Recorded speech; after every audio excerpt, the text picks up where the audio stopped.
Hi friends, ఈ మధ్య YouTube ఛానల్లో ఒకటే వైరల్స్ అవుతున్న వీడియోస్ మీరు చూస్తూనే ఉన్నారు. గత 2 రోజులు, 3 రోజుల నుంచి ముందు కూడా మన శివాజీ అన్న స్టేజీలో మాట్లాడిన మాటలు అయి కొంతమందికి నచ్చక అతని వల్ల ఇంట్లో ఇబ్బంది పడుతున్నామని చెప్పి అతన్ని కూడా తీసుకెళ్ళి మాట్లాడడం జరిగింది. అయినా కూడా అతను క్షమాపణ చెప్పినాడు. సారీ అని చెప్పుకున్నాడు.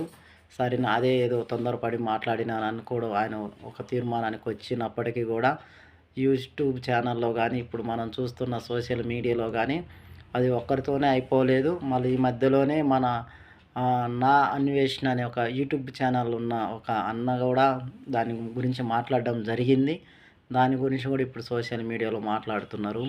దయచేసి మీరు ఎప్పుడైనా గూడా సోషల్ మీడియాలో మాట్లాడాలని ముందుకొచ్చినప్పుడు, ఒక మాట మాట్లాడుతున్నప్పుడు అది కరెక్ట్‌గా ఉన్నదా లేదా అని మీరు ఆలోచన చేసుకొని మాట్లాడితేనే మనకు మంచిది. చాలామంది వరకు మంచిది. ఇప్పుడు మన శివాజీ అన్న కూడా మాట్లాడిన మాటలు కరెక్ట్‌గానే ఉన్నాయి గానీ, ఒక సామాన్లు అనే మాట దగ్గరనే అన్నని అందరూ ఇట్లా మాట్లాడడం కరెక్ట్ కాదని చెప్పిండ్రు.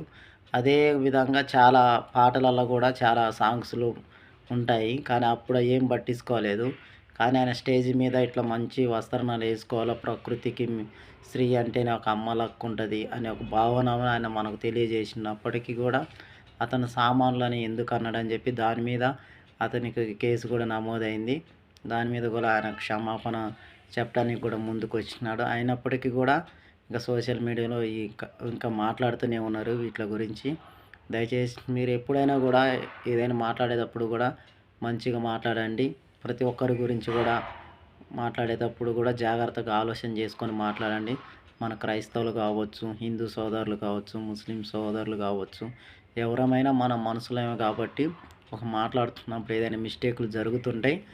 జరిగినప్పుడు అప్పట్లోనే అయిపోతది అనుకున్నారు గానీ, ఇంతవరకు వస్తదని ఎవరు ఊహించలేదు అన్న కూడా శివాజీ అన్న ఈ విధంగా జరిగింది. కానీ శివాజీ అన్న మాట్లాడిన మాటలు గానీ కరెక్ట్‌గానే ఉన్నాయి గానీ, మరి దీని గురించి అది ఎట్లా ఎవరికి ఏం చెప్పాలనేది కూడా ఎవరు తెలుసుకోలేని ప్రజలు ఎంతోమంది ఉన్నారు.